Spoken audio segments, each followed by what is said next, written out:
Huwag kang mag-alala, Tay. Kakausapin ko po si Cindy. Tapos, kakausapin ko din po yung tao sa Tiangge para mabalik po sa atin yung pwesto natin. Anak! Hindi yun ang dapat ayusin mo ngayon. Pinadala kita ng simpleng buhay lang. Hindi natin kailangan ng mga yan. Tapos kaya, nagpapanggap-panggap ka. May napala ka? Oo, Tay, may napala ako. Kasi may nabilib na sa akin. May nagmahal na sa akin. Nung si Ella ba ako may ganun? Wala, Tay. Kasi tindera lang ako, di ba? Hindi naman ako matalino. Ano ba pagmalaki ko? Nung sisindi ako, naramdaman ko na pwede din pala akong hangaan. May nagmamahal sa'yo.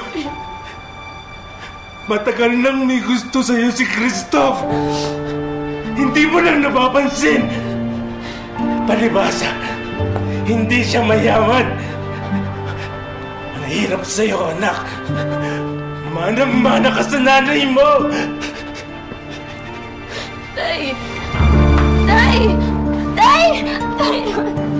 Henry! Tulungan niyo ako, Tay!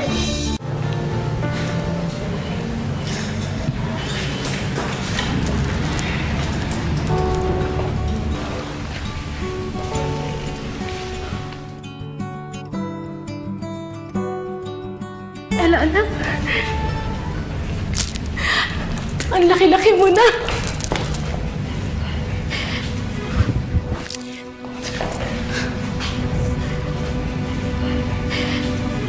Anak. Anak, patawarin mo ako. Alam ko marami akong pagkukulang. Isa lang pagkakamali niyo. Iniwan mo ako. Anak. Pumili ka, di ba? Kung pamilya mo o yung ambisyon mo.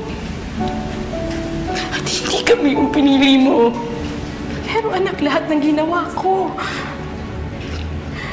Yun dahil gusto kong magkaroon ka ng magandang buhay. Magandang buhay?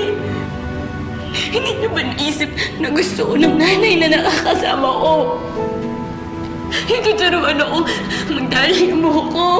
Kung ano yung bagay na damit sa akin. Tapos maiiyakan ko pag kailangan ko. Hindi niyo ba naisip yun?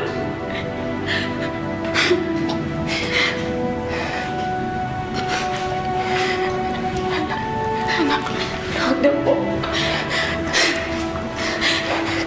Okay na kami na wala ka. Umalis ka na.